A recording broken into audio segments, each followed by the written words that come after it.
आप सभी बच्चों का बहुत बहुत स्वागत है। तो बच्चों, आप जानते हैं कि हमने ये PYQ एनालिसिस सीरीज आप सभी के हित को और अपकमिंग एग्जाम कैलेंडर को देखते हुए शुरू की है। और आज एक और शानदार शिफ्ट मेरे सामने है, जो है SSC CGL द्वारा जो 23 सितंबर 2024 शिफ्ट 3 जो पेपर आयोजित हुआ SSC का।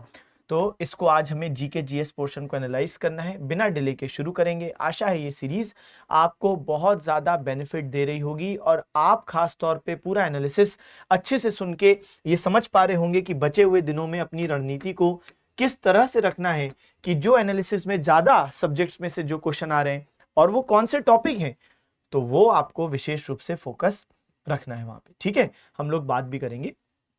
चल, 31 जुलाई 2021 को भारतीय नौसेना के नए उप प्रमुख के रूप में किसने पदभार ग्रहण किया? सबसे पहली बात, 2024 में क्वेश्चन पूछा गया 2021 का, लेकिन यहाँ पे जो पर्सनैलिटी पर क्वेश्चन पूछा गया है तो वो वैसे भी बहुत ज्यादा पढ़ी जाती है। जब हम बात करते हैं कि कौन है चीफ ऑफ इंडियन नेवी या कौन है वाइस चीफ, नेवी हो गया, एयरफोर्स हो गया, आर्मी हो गया, तो बच्चे ये बहुत इंपॉर्टेंट पर्सनैलिटीज हैं और यहाँ पे हमेशा ही करंट अफेयर्स के दृष्टिकोण से इंपॉर्टेंस रहती है इन पदों की।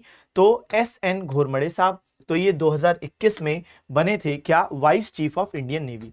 वर्तमान की बात करें तो जो चीफ ऑफ नेवल स्टाफ हैं, या आप इंडियन नेवी के चीफ आम भाषा में कह सकते हैं, ये हैं दिनेश त्रिपाठी साहब। तो इनको भी आपने बहुत बार करंट अफेयर्स में सुना होगा, इनका नाम अक्सर आता रहता है। तो दिनेश त्रिपाठी साहब ये हैं जो इंडियन नेवी के हेड हैं। बात करें कि वाइस चीफ कौन है? चीफ तो दिनेश त्रिपाठी साहब हो गए, वाइस चीफ कौन है? तो अभी हैं कृष्ण स्वामीनाथन। तो इनका नाम इसलिए दिमाग में रखना क्योंकि बच्चे जो क्वेश्चन आपसे पूछा था 21 में कि 21 में कौन बने थे, तो वो वाइस चीफ ही बने थे। तो अभी भी वाइस चीफ कौन है अगर हम देखें तो वाइस चीफ का नाम है कृष्ण स्वामीनाथन। बात करें इंडियन नेवी की, तो इंडियन नेवी का जो नेवी डे है, नेवी डे कब मनाते हैं? 4 दिसंबर को मनाते हैं। क्यों मनाते हैं 4 दिसंबर को? क्योंकि 4 दिसंबर 1971 को ऑपरेशन ट्राइडेंट की सफलता को याद करते हुए 4 दिसंबर को हर साल नेवी डे मनाया जाता है। असल में इंडिया पाकिस्तान वॉर शुरू हुआ था दिसंबर में 1971 और वहां पे इंडियन नेवी ने सरप्राइज अटैक किया था 4 दिसंबर को पाकिस्तान के कराची एयरपोर्ट पर और बहुत हैवी डैमेज पहुंचाया था। तो इसी को याद करते हुए ऑपरेशन ट्राइडेंट। ठीक है, चलो। भारत की जनगणना 2011 के अनुसार 2001 की जनगणना की तुलना में पुरुषों और महिलाओं की साक्षरता दर में क्रमशः कितनी वृद्धि हुई है? ठीक है, तो सेंसस 2011 पर क्वेश्चन पूछा हुआ है, लेकिन क्वेश्चन बहुत ज्यादा डायरेक्ट नहीं है क्योंकि यहाँ पे 2001 का लिटरेसी भी मालूम होना चाहिए मेल फीमेल का, और 2011 का भी मेल फीमेल का लिटरेसी मालूम होना चाहिए, और तब उस आधार पे जब डिडक्ट करोगे, डिफरेंस निकालोगे तो बनेगा। यानी क्वेश्चन को हम लोग मॉडरेट स्तर पर रखते हैं। अब देखो यहाँ पे भारत में साक्षरता दर, ये हम लोग कई बार देख चुके हैं। मैं सेंसस भी जब क्लास में पढ़ाता हूं तो ये कोई नई बात नहीं कि इंडिया का 2011 के अनुसार क्या लिटरेसी रेट है, मेल कितना है, फीमेल कितना है, लेकिन यहाँ पे बात है कि 2001 का भी मालूम होगा तब डिडक्ट होगा। तो भारत में साक्षरता दर 74.4 और पुरुष 82.14, महिलाएं 65.4। और अगर 2001 की बात करें तो यहाँ पे 75.2। तो जब हम लोग सेंसस देखते हैं तो वहां पर हम लोग ये डिस्कस करते हैं कि कितना इंक्रीमेंट हुआ, तो बस वहीं से आपका जवाब निकल के आ जाता। अगर आपको ये बात नहीं भी मालूम है तो भी हम लोग ये बात जब डिस्कस करते हैं कि अरे पुराने वाले की तुलना में इतना इंक्रीज हो गया, तो ये फिगर भले डिस्कस नहीं करते लेकिन इंक्रीमेंट डिस्कस करते हैं, और इंक्रीमेंट ही तो पूछा है आपसे, डिफरेंस ही तो पूछा है आपसे। तो देखो 2011 में मेल कितना है 75% और पुरुष 2001 में लिटरेसी रेट है मेल 75 और 2011 में है 82। तो माइनस कर देते हैं, 12 में से 5 गया 7 और 7 में से 7 गया तो वो तो खैर खत्म हो गई बात। तो कुल मिला के 7। यहाँ पे देखो कि कौन 7 से सबसे ज्यादा क्लोज है, तो यहाँ पे सही जवाब क्या होगा? ये होगा। मतलब ऐसा अब दूसरा निकालने की जरूरत नहीं है, वो तो अंडरस्टूड है। फिर भी अगर आपको निकालना है तो आप बिल्कुल निकाल सकते हैं कि 65% है 2011 में और 2001 में था 53। तो 65 में से 53 माइनस कर दो, 5 में से 3 गया 2, 6 में से 1 5 गया 1, तो 12% के आसपास आपका पहला वाला ऑप्शन होगा। तो वो तो सही भी बात है। ठीक है, इसके अलावा अगर आप नोटिस करोगे तो आप क्या देखते हो कि राज्यों में उच्चतम साक्षरता दर, सबसे हाईएस्ट लिटरेसी रेट केरल बहुत फेमस है और लोएस्ट बिहार। यहीं अगर मैं यूनियन टेरिटरी की बात करूं तो हाईएस्ट लक्षद्वीप और सबसे लोएस्ट क्या है? दादरा नगर हवेली। ऐसा याद कर सकते हो कि दादरा नगर हवेली, जिनके पास हवेली है वो क्यों पढ़ाई करेंगे, मतलब ऐसा कि जिनके पास हवेली है तो वो क्यों पढ़ाई करेंगे, बोलेंगे छोड़ो। तो इसलिए साक्षरता दर कम है, सिर्फ याद रखने के लिए बोल रहा हूं। अच्छा, जब ये क्वेश्चन आया था तब दादरा एंड नगर हवेली क्या है? यूनियन टेरिटरी था वो अकेले में, लेकिन फिलहाल ये दमन और दीव के साथ मिलकर एक यूनियन टेरिटरी है। लेकिन ये तो 2011 सेंसस है, तो ये तो अभी भी फैक्ट वैसे ही रहेगा। हाँ, नया सेंसस जब आएगा तब दादरा नगर हवेली दमन दीव का साथ में डेटा आएगा, जो भी आएगा, ठीक है, क्योंकि आपको मालूम है 2020 में इनको कंबाइन कर दिया गया है। चलिए, कैपिटल क्या है? दादरा नगर हवेली और दमन और दीव। अब जब भी कंबाइन हो गई तो उसका कैपिटल क्या है? दमन। तो क्या है बच्चे? दमन कैपिटल है। साइंस के क्वेश्चन, साइंस के एक्सपर्ट फैकल्टी देखेंगे। चलिए, गन्ना प्रजनन संस्थान शुगर केन ब्रीडिंग इंस्टीट्यूट कहां स्थित है? सिंपल क्वेश्चन है, क्लास में भी हम लोग देखते हैं रिसर्च इंस्टीट्यूशंस वाले चैप्टर में कि ये कोयंबटूर में मौजूद है। साथ साथ हम और डिस्कशन क्या करते हैं कि जैसे इंडियन पल्सेस रिसर्च इंस्टीट्यूट है, तो ये कहां पर है? तो हम लोग ऐसा बोलते हैं, कहां के लोग ज्यादा दाल खाते हैं, याद करने के लिए। तो सही जवाब है कानपुर। तो ऐसा याद करना है कि कहां के लोग ज्यादा दाल खाते हैं, Kanpur. Central rice research institute कहां पर है बच्चे? सेंट्रल राइस रिसर्च इंस्टीट्यूट कहां पर है? तो ये भी पूछा जाता है। कटक। और भी है, लेकिन यहां पे हमने जैसे फॉर एग्जांपल कुछ के बारे में बात की, तो ये कटक में, कटक उड़ीसा। चलो, poverty and British rule in India पुस्तक किसके द्वारा लिखी गई? बहुत लड्डू सा सवाल, दादा भाई नेहरू जी द्वारा लिखी गई।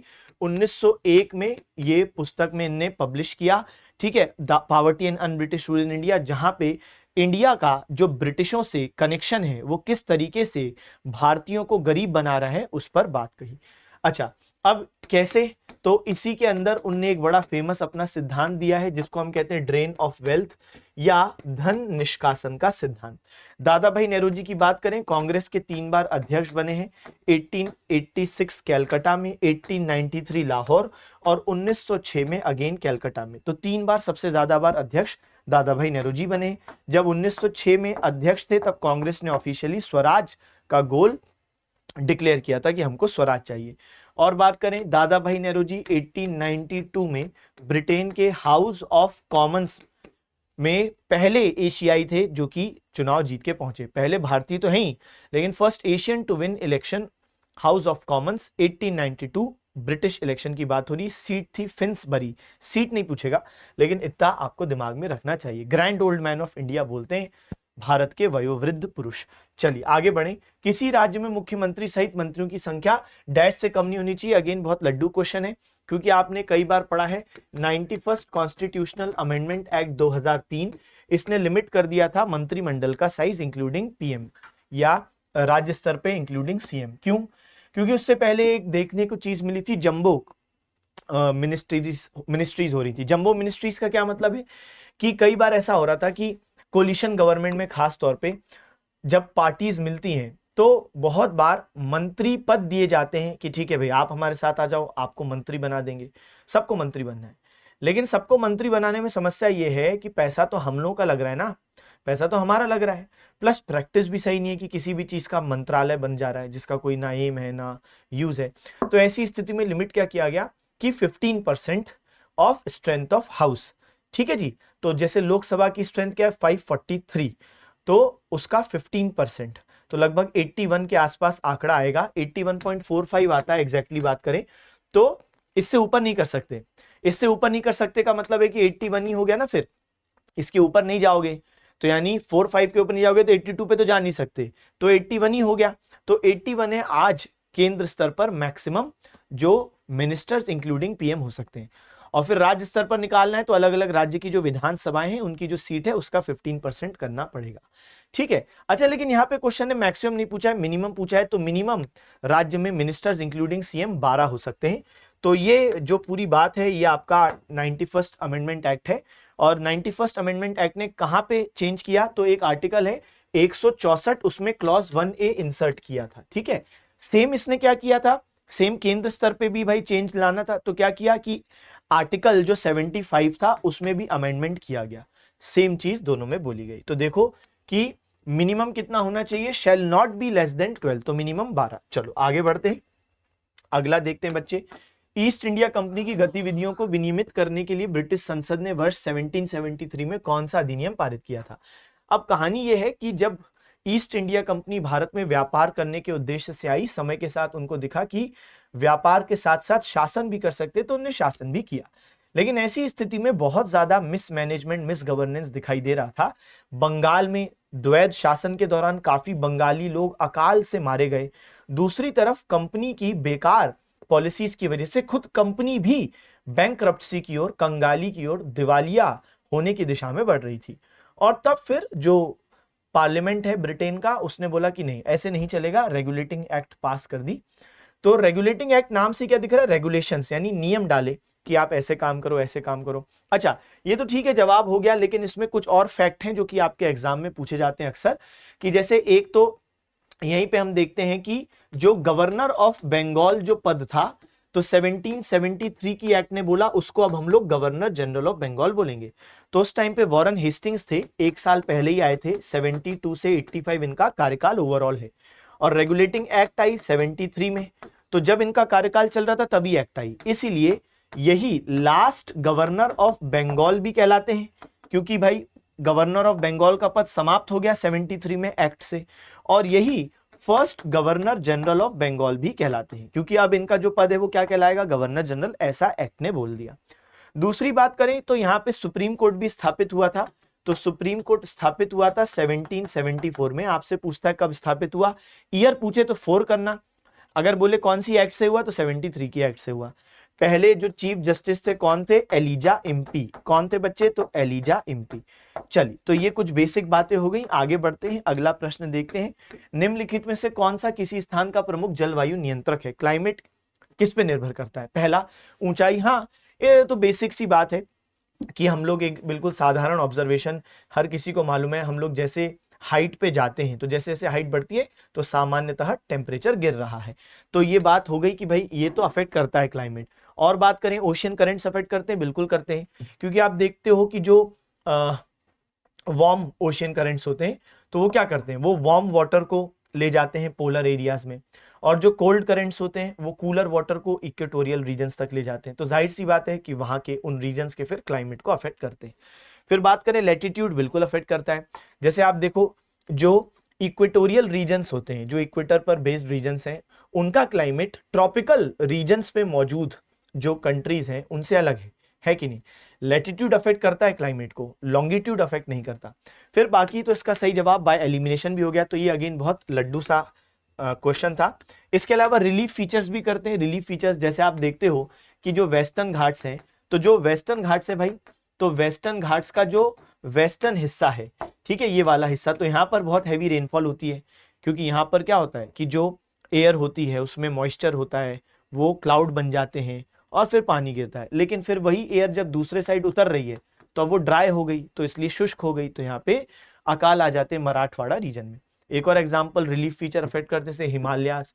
हिमालयास कितना बड़ा एक प्रोटेक्टर है हमारे लिए, क्योंकि वो कोल्ड आर्कटिक और साइबेरियन विंड्स को इंडिया में आने से रोकते हैं। तो रिलीफ फीचर्स बिल्कुल क्लाइमेट को अफेक्ट करता है, वरना सोचो आज इंडिया कैसा होता। साइंस के क्वेश्चन, साइंस के एक्सपर्ट फैकल्टी देखेंगे, मृत सागर की लवणता प्रति लीटर जल की कितनी है। ये क्वेश्चन एक दूसरे शिफ्ट में भी आया था, लेकिन वहां पे सैलिनिटी नहीं पूछी थी, डेड सी का लोकेशन पूछा था। खैर, डेड सी बच्चे बहुत ज्यादा सॉल्टी सी है, इतनी ज्यादा कि यहाँ पर व्यक्ति फ्लोट करता है, उसको तैरने की जरूरत नहीं है, वो कूद जाए तो वो तैरने अपने आप लगेगा, क्योंकि यहाँ पर 340 ग्राम, आप सोचो प्रति लीटर, 340 ग्राम 1 लीटर में कितना ज्यादा होता है, इमेजिन करो, इतना ज्यादा वो सॉल्टी है। अगर हम बात करें इसकी लोकेशन की, तो जॉर्डन, इजराइल और वेस्ट बैंक से घिरा है। ये जो वेस्ट बैंक है इसका कुछ हिस्सा इजराइल के पास है, कुछ हिस्सा पैलेस्टीन के पास है, तो वो कॉन्फ्लिक्ट चल रहा है। तो इजराइल, जॉर्डन, ये देश तो आपको दिमाग में रखने हैं कि इनसे बाउंड है, ठीक है, इजराइल जॉर्डन से बाउंड है।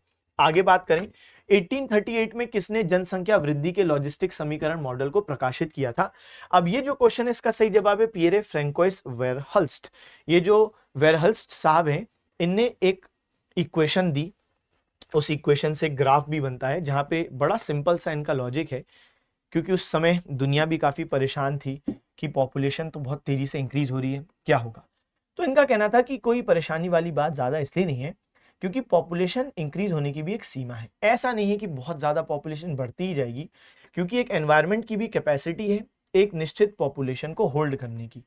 उससे ज्यादा पॉपुलेशन बढ़ेगी तो वैसे भी रिसोर्सेज होंगे नहीं, तो कुल मिला के वो पॉपुलेशन बढ़ नहीं पाएगी। तो कुल मिला के इनने ये बोला, निष्कर्ष ये है कि पॉपुलेशन का इंक्रीमेंट डिपेंड करता है एनवायरनमेंट में अवेलेबल रिसोर्सेस पर। रिसोर्सेस जहां कम वहां पे पॉपुलेशन भी कम, ठीक है। तो यही इनका था कि demonstrated that populations can not grow indefinitely due to resource limitations. तो ऐसा नहीं कि बढ़ती ही जाएगी, नहीं भाई। चलो आर्य उस भूमि पर रहते थे जिसे सप्त सिंधु, 7 नदियों की भूमि कहते हैं। निम्नलिखित में से कौन सा इसका भाग नहीं थी। बहुत सिंपल क्वेश्चन है ये भी, क्योंकि जब हम लोग बात करते हैं बच्चे कि सप्त सिंधु, तो अब मैं बोलूं कि आर्य लोग सप्त सिंधु वाले रीजन में आए, यानी सिंधु और उसकी सहायक नदियों के जो तट हैं वहां पर वो बसे। तो इनमें से कौन सिंधु नदी से रिलेटेड नहीं होगा, आप ये भी देख लो। तो रावी, सिंधु तो खुद लिखा हुआ है, बताओ और क्या सिंपल करे तुम्हारे लिए। शिप्रा और झेलम, तो शिप्रा कहां पर, उज्जैन। तो आपने सुना होगा महाकाल मंदिर, ज्योतिर्लिंग है ना, महाकाल मंदिर ज्योतिर्लिंग शिव जी का, तो शिप्रा नदी वहीं पे उज्जैन उसी के तट पे है। तो ये सही जवाब हो गया, ऐसे ही एलिमिनेट कर देते थे, कोई दिक्कत वाली बात नहीं थी। चलो बात करें और, तो आर्य लोग आए हैं तो जत्थों में आए हैं। बेटा आर्य लोग सब एक साथ नहीं आए, किस में आए, वेव्स में आए हैं, जत्थों में आए हैं, ठीक है सर। और आर्य लोग कहां से आए हैं, इस पर भी एक डिबेट है, आर्य ओरिजिन थ्योरी। जैसे एक इतिहासकार है मैक्स म्यूलर, तो मैक्स म्यूलर बोलते हैं कि आर्य लोग कहां से आए, सेंट्रल एशिया से आए हैं।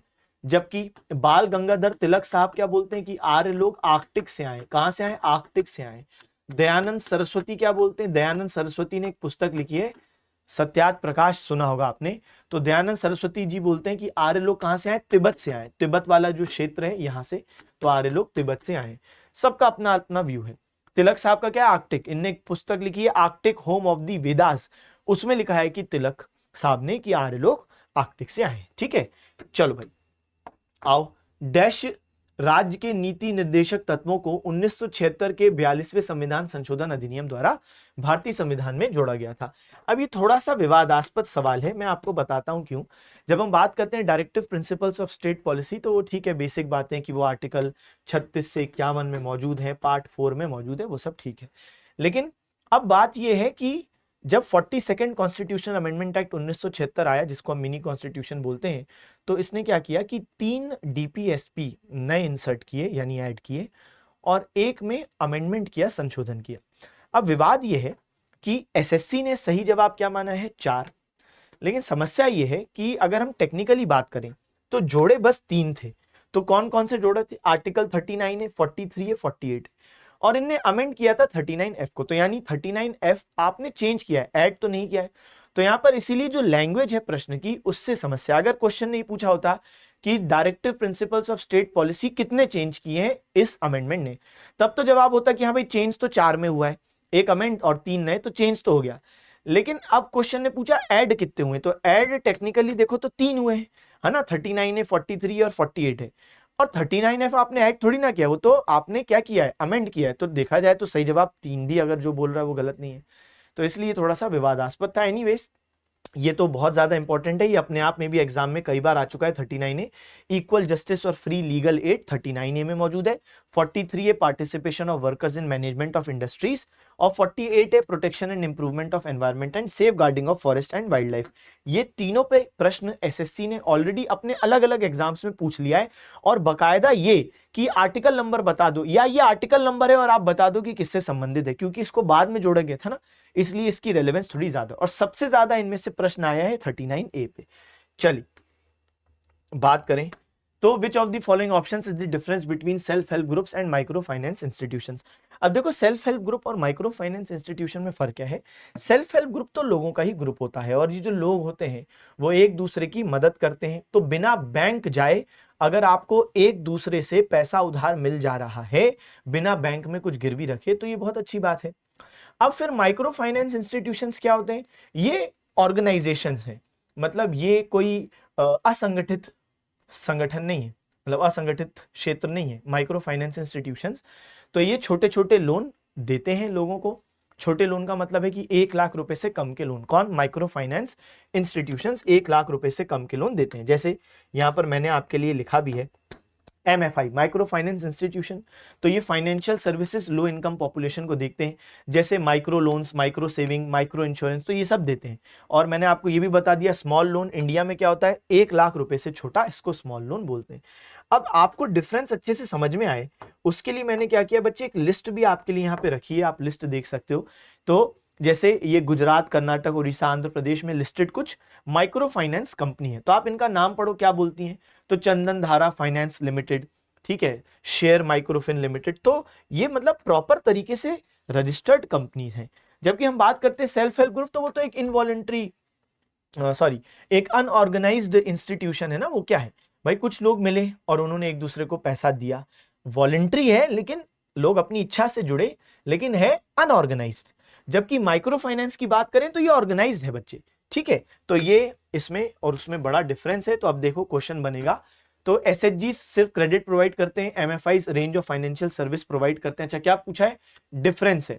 फिर एसएचजी जो होते हैं वो स्मॉल कम्युनिटी बेस्ड ऑर्गेनाइजेशंस होते हैं, जबकि एमएफआई लार्जर मोर फॉर्मल एंटिटी होती है। यही सही जवाब है, सही बात है। तो भाई एसएचजी स्मॉल कम्युनिटी बेस्ड है और एमएफआई क्या है, लार्जर मोर फॉर्मल एंटिटीज हैं। चलो भाई आगे की बात करें, एसएचजी गवर्नमेंट सब्सिडीज पर डिपेंड करते हैं, ऐसा कोई जरूरी नहीं है, लोग अपना ही पैसा मिला के भी कर सकते हैं। तो ऐसी कोई विशेष बात नहीं है कि गवर्नमेंट देगी तभी चलेंगे, बहुत सारे एसएचजी बिना गवर्नमेंट सपोर्ट के चल रहे हैं। हाँ कई सारे गवर्नमेंट से लिंक्ड होते हैं, गवर्नमेंट स्कीम से, लेकिन ऐसा जरूरी नहीं है। चलो हाँ, चलो आगे बढ़े। तो कुल मिला के यहाँ पे हमने ये भी डिस्कस कर लिया। इस बार सीजीएल ने 2024 में एसएचजी से संबंधित बहुत सारे प्रश्न पूछे, हमने इससे प्रीवियस वाले शिफ्ट में भी देखा था। निम्नलिखित में से कौन सा त्योहार मुख्य रूप से उड़ीसा राज्य में मनाया जाता है? तो देखो बैशाख, रज पर्व, मीड एम मीफी, छठ। तो सही जवाब क्या है, रज पर्व। ये हम लोग क्लास में भी करते हैं। उड़ीसा के कुछ इंपॉर्टेंट फेस्टिवल जैसे रथ उत्सव, जो हमने कई बार क्लास में देखा कि आया हुआ है वो। तो रथ उत्सव में क्या होता है, तो हमने कई बार डिस्कशन किया है कि सुभद्रा जी है ना, और कृष्ण जी और बलभद्र जी, तो इनसे संबंधित यात्रा है। तो एक मान्यता है कि जब बचपन में सुभद्रा जी का मन हुआ था, जो बहन थी कृष्ण जी और बलभद्र जी या बलराम जी की, कि मुझे पूरा नगर घूमना है, तब दोनों भाइयों ने रथ अरेंज किया और इनको घुमाया। तब से ये मान्यता है कि रथ यात्रा निकलती है, जहाँ पे तीनों डीटीज, जहाँ पे जगन्नाथ जी या जिनको आप कृष्ण जी भी कह सकते हैं, उनका ही रूप है, वो सुभद्रा जी और बलभद्र जी, इनको निकाला जाता है कहाँ से, जगन्नाथ मंदिर से। तो यही है जगन्नाथ यात्रा। और फिर यात्रा में इनको कहाँ ले जाया जाता है, गुंडिचा मंदिर, इसलिए इसको गुंडिचा यात्रा भी कहते हैं। और वहां गुंडिचा मंदिर में 9 दिन ये स्टे करते हैं डीटीज, इसलिए इसको नवदिन फेस्टिवल भी कहते हैं। और फिर वापस आते हैं जगन्नाथ मंदिर 9 दिन बाद। वापसी में मौसी माँ टेम्पल, वहां पे भी रुकते हैं, क्योंकि मौसी माँ क्या रुके थे जब ओरिजिनली गए थे। और फिर यहाँ पे पोड़ा पीठा भी खाया जाता है, जो कि एक मिठाई होती है। चलो दूसरी बात करें, तो हम बात करें रज पर्व की। तो जो रज पर्व है वो भी ओडिशा का ही एक फेस्टिवल है, और यहाँ पे हम देखते हैं कि 3 दिन तक चलता है। इसमें बड़ी स्पेशल सिग्निफिकेंस है, सुनते हैं।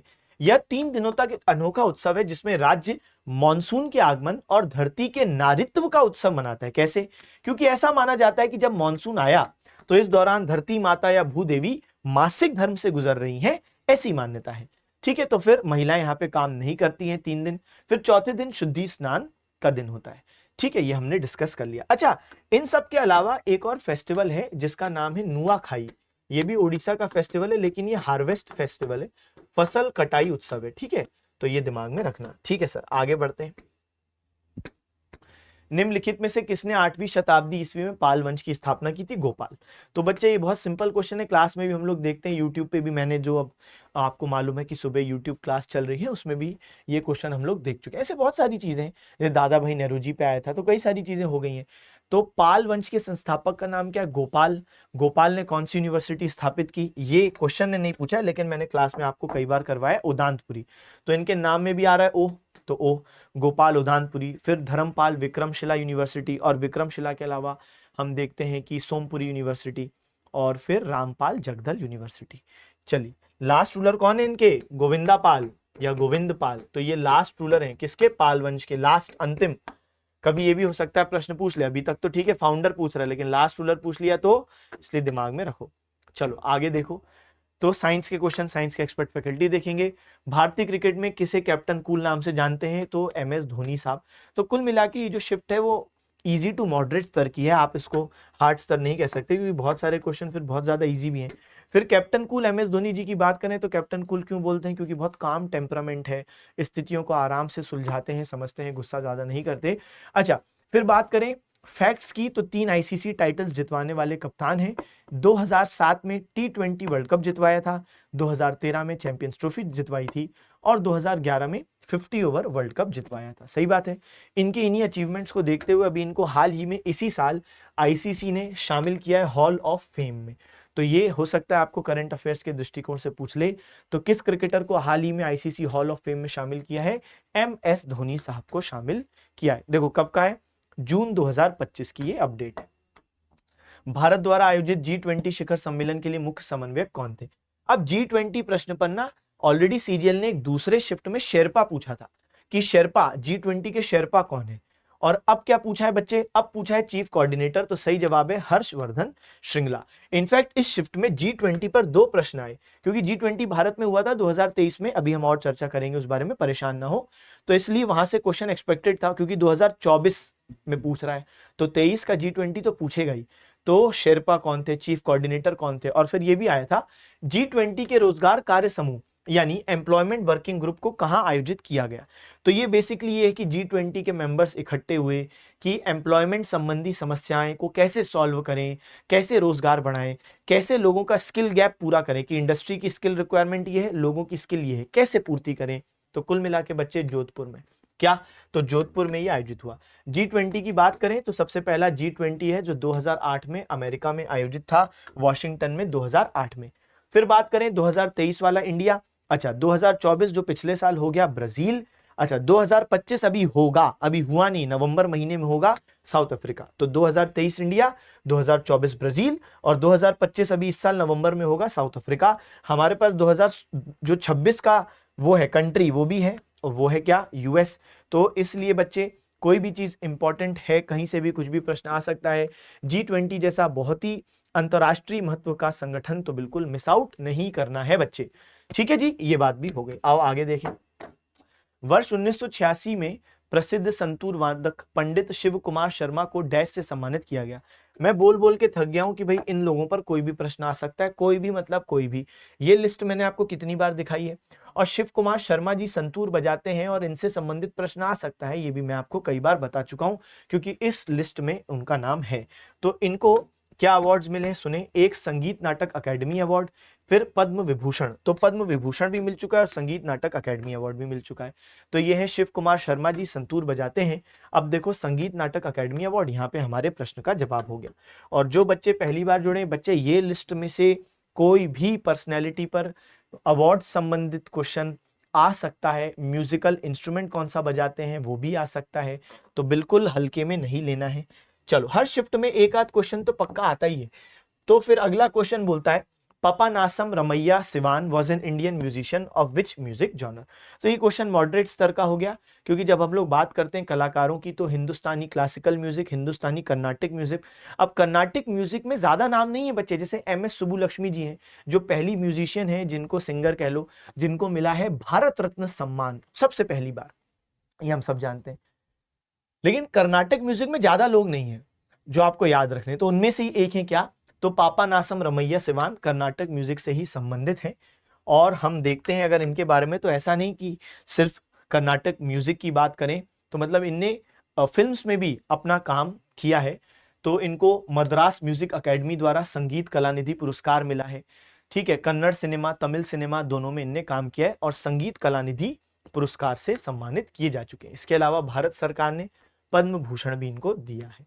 तो एक आज हमने पढ़े शिव कुमार शर्मा जी, तो जिनको क्या मिला है बच्चे? तो हमने बोला पद्म विभूषण, और अभी हमने बोला पपनासम जी, इनको पद्म भूषण। चलो आओ, तो निम्नलिखित में से किस राज्य में चूफाट नृत्य किया जाता है? अब चूफाट नृत्य की बात करें तो ये सिक्किम का बड़ा फेमस नृत्य है चूफाट। और ये जो नृत्य है ना, इसमें विशेष रूप से जो बैम्बू लीव्स होती है उनको हाथ में लेकर डांस किया जाता है। और क्यों डांस किया जाता है? कंचनजंगा, जो कि आप जानते हैं कि सिक्किम में ही मौजूद एक माउंटेन पीक है, कंचनजंगा हिमालय रेंज का पार्ट है, तो उसको ऑनर करते हुए कि आप हमारे प्रोटेक्टर हो। और सही भी बात है, आप देखो कंचनजंगा की वजह से कितना प्रोटेक्टेड है वो रीजन, मतलब पॉलिटिकली भी प्रोटेक्टेड है। चाइना वाले जो देश हैं, चाइना जैसे, उनसे प्रोटेक्टेड है पॉलिटिकली। और अगर हम ज्योग्राफिकली बात करें तो हम कर भी रहे थे कि भाई अगर हिमालयाज नहीं होते तो जो कोल्ड आर्कटिक साइबेरियन विंड्स हैं वो आ जाती। तो हम लोग दोनों स्तर पर प्रोटेक्टेड हैं, तो उनको ही ऑनर करते हुए यहाँ पे ये फेस्टिवल है मौजूद। ठीक है जी, चले। तो डिवोशनल सॉन्ग्स भी गाए जाते हैं, बैम्बू लीव्स कैरी की जाती हैं। अच्छा, किसके द्वारा? तो Lepcha folk dance from Sikkim. तो लेप्चा एक समुदाय भी है सिक्किम में, चलिए, तो उन्हीं के द्वारा। बात करें कंचनजंगा की, तो कंचनजंगा कहाँ पर है? अभी अभी हमने बोला सिक्किम में है। और अगर हम बात करें इसकी ऊंचाई, तो इसकी ऊंचाई ना असल में अलग अलग किताबों में अलग अलग दी जाती है। इनफैक्ट आप एनसीईआरटी भी देखोगे तो एनसीईआरटी में कहीं कहीं आपको मिलेगा 8598 मीटर, कहीं कहीं आपको मिलेगा 8586 मीटर। चल अगला देखें, निम्नलिखित में से कौन शतरंज में पहली भारतीय महिला ग्रैंड मास्टर है? ये होते हैं एवरग्रीन क्वेश्चन कि पहले male Indian chess grandmaster Viswanathan Anand, पहली फीमेल महिला चेस ग्रैंड मास्टर, तो सही जवाब क्या है? एस विजय लक्ष्मी। तो जो एस विजय लक्ष्मी जी हैं तो ये हैं आपके सामने, और हम देखते हैं कि 2001 में ये फर्स्ट इंडियन बन गई थी जो वुमेन ग्रैंड मास्टर बनी थी, और इसी साल भारत सरकार ने इनको अर्जुन सम्मान से, अर्जुन अवार्ड से सम्मानित किया। विश्वनाथन आनंद जी पहले ग्रैंड मास्टर हैं मेल कैटेगरी में जो कि ग्रैंड मास्टर बने इंडिया से, और इनका ईयर देखो 1988, और मैडम 2001। चलो भाई आगे बात करें तो क्या है आगे की चीज, देखो क्या है, Kasturba Gandhi Balika Vidyalaya Yojana, mid day meal scheme, national accreditation assessment council, all India council for technical education. अब मैं मान सकता हूं कि चलो आपको ये नहीं मालूम है, क्योंकि हर बच्चा यहाँ पे ध्यान दे दे, क्योंकि इतना इंपॉर्टेंट ना कोई योजना है, समझ में आता है। लेकिन बच्चे मिड डे मील स्कीम अगर नहीं मालूम है तो ये आपको अपने आप से सवाल पूछना है, क्योंकि गवर्नमेंट की जब इंपॉर्टेंट स्कीम्स हम लोग बोलते हैं पढ़ो, तो मिड डे मील स्कीम तो बिल्कुल पढ़नी चाहिए ही। इसका ईयर क्या है? तो मिड डे मील स्कीम मतलब एक बहुत ही आइकॉनिक, बहुत ही फ्लैगशिप स्कीम और बहुत जबरदस्त मॉडल, और कितने ही बच्चों का फायदा, और मल्टीपल चीजें टारगेट होती है। मेल न्यूट्रिशन को भी खत्म करता है, बीमारियों को खत्म कर रहा है, एजुकेशन का स्तर बढ़ा रहा है, बहुत सारे बेनिफिट है मिड डे मील स्कीम 1995। ठीक है, मिड डे मील स्कीम की बात करें तो जो मिड डे मील स्कीम है बच्चे, सबसे पहले हम देखते हैं कि 1925 में मद्रास म्युनिसिपल कॉर्पोरेशन ने इसको शुरू किया था, और आगे चल के बहुत साल बाद केंद्र सरकार ने फिर वहीं से इंस्पायर हुई, बहुत सारे राज्यों ने फिर अपने अपने स्तर पे किया था, लेकिन सबसे पहले मद्रास म्युनिसिपल कॉर्पोरेशन। ठीक है, तो ये एक सेंट्रली स्पॉन्सर्ड स्कीम है, भारत सरकार पैसा देती है, 1995 से लागू है, और 1 से 5 साल के जो बच्चे हैं क्लासेस में उनके लिए पहले थी, लेकिन फिर इसको क्या किया गया, अमेंड करके बच्चे 2007 में हम देखते हैं कि क्लास 8th तक ले गए, तो अब क्लास 8th तक के बच्चों को खाना मिलता है क्लासेस 1 से 8 तक। ठीक है, चलो तो एनरोलमेंट भी बढ़ता है, एजुकेशन भी है, और आपको न्यूट्रिशन भी मिल रहा है, और क्या चाहिए। करंट स्टेटस ये कि इसका नया नाम दे दिया गया है पीएम पोषण शक्ति निर्माण या पीएम पोषण स्कीम 2021 में। तो पहले इसका नाम क्या था, मिड डे मील स्कीम, अब क्या बोलते हैं, पीएम पोषण स्कीम। 2021 में नाम चेंज हुआ, 8वीं क्लास तक का बच्चों को खाना मिल रहा है। चलो फिर बात करें, अब देखो भले ही आपको नाक के बारे में नहीं मालूम, इसको शॉर्ट में नाक भी बोलते हैं, नेशनल एक्रेडिटेशन असेसमेंट काउंसिल, भले ये नहीं मालूम हो, लेकिन all India council for technical education इसलिए मालूम होना चाहिए क्योंकि बच्चे इंडिया में जो ग्रेजुएट है ना और पोस्ट ग्रेजुएट प्रोग्राम होते हैं ना, आप देखते हो तो टेक्निकल वाले या मैनेजमेंट वाले, तो वो उसका पूरा रूल्स रेगुलेशंस यही बनाता है। तो इसका हो गया 1945। अब इन दो इंफॉर्मेशन से भी बनना चाहिए। 2 का देखो क्या हो गया, डी, तो 2 का डी किस में है, 2 का डी किस में है, 2 का डी इसमें, और इसमें से कोई सही जवाब है। और देखो 4 का क्या है बच्चे, सी, तो 4 का सी किस में है, 4 का सी इसमें नहीं है, तो यही होगा, हाँ इसमें है। चलो तो सही जवाब हो गया क्या, तो डी इसका एकदम सही जवाब हो गया। बाकी ये जो नेशनल एक्रेडिटेशन असेसमेंट काउंसिल है, इसका काम क्या होता है, इसका काम होता है कि जो कॉलेज यूनिवर्सिटीज को बोलते हैं ना एक्रेडिटेड कि भाई क्या कैटेगरी मिली है, A+, AA+, लेकिन बीच में इनमें बहुत ज्यादा करप्शन के भी इन पे इल्जाम लगे थे कि आपने कॉलेज यूनिवर्सिटीज के साथ मिलकर जानबूझ के ऐसे कॉलेजेस जो इतना डिजर्व नहीं करते उसको अच्छी रेटिंग दिलवा दी, जिसकी वजह से पेरेंट्स इन्फ्लुएंस होते कि भाई हाँ हम अपने बच्चे को यहाँ पढ़वाते हैं क्योंकि इसकी देखो रेटिंग अच्छी है, कि भाई एक्रेडिटेड बाय नैक है, लेकिन पता चला कि यहाँ पे भी भ्रष्टाचार है, बताओ। खैर फिर खत्म करें बात। तो आप सभी बच्चों का जुड़ने के लिए बहुत बहुत धन्यवाद। मुझे आशा है कि ये पर्टिकुलर एनालिसिस आपको अच्छा लगा होगा, समझ में आया होगा, आपको बहुत फायदा भी देगा। जरूर कमेंट सेक्शन में बताइएगा कैसा लगा। पढ़ते रहें, सिलेक्शन ले, माता पिता का नाम रोशन करें। Okay bye bye, thank you, tata, see you again.